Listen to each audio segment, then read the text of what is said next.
Hey y'all, it's MiiLPGamez coming at you with a different kind of video. This video is all about the Nintendo Switch 2, my thoughts, and what's happening right now. First, the Switch 2 is a bigger deal to me than it is to a lot of people. It has a 7.9-inch LCD screen with up to 1080p resolution. It has up to 120Hz variable refresh rate, which is pretty good for a handheld system, which I will be playing in for basically the whole time. It has HDR support as well. The Joy-Con 2s have been worked from the ground up, as Nintendo says, and they magnetically attach to the screen instead of using the original Switch's rail system.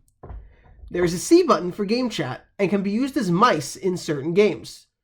There's probably not going to be any Joy-Con drift this time around, but we won't know for sure until we get our hands on them. The Switch 2 has 256GB internal storage, but you need microSD Express cards for more storage. The regular microSDs will not work.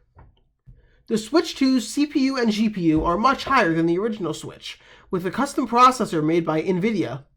The console will probably have 12GB of RAM. We do not know exactly at this date. The console has two USB-C ports and a 3.5mm headphone jack. It also has a microphone used for game chat. The dock looks much smoother and is a bit bigger to fit the console.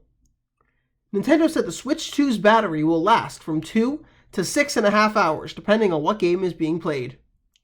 Nintendo said we could pre-order the Switch 2 on April 9th, and get it in our hands on June 5th. Less than a week ago, Donald Trump, the President of the United States, where I live, ordered high tariffs to over 75 countries. Vietnam, where the consoles are being made and stored, was one of them, being placed at a 46% tariff. This caused an uproar for people who wanted the Switch 2, and for way less money than around $650. But then, out of nowhere, Trump paused the tariffs in most countries, including Vietnam. So this means that us Americans, and Canadians probably, can get the system at its original price, $450. We still don't know when we can pre-order the Switch 2, but I'm hoping we can soon, and also hoping June 5th is still the release date. I will be getting the console, Mario Kart World, Donkey Kong Bonanza, the new Hyrule Warriors, Pokemon Legends ZA, and hopefully a new 3D Mario, if that's a thing, for Mario's 40th anniversary. I feel that the Switch 2 is so much better than its predecessor, even if y'all don't feel the same way. I'm sorry I'm a bit late with this video, but I didn't have the idea for it until this morning. Thanks for watching, and I hope the Nintendo Switch 2 will be in our hands soon.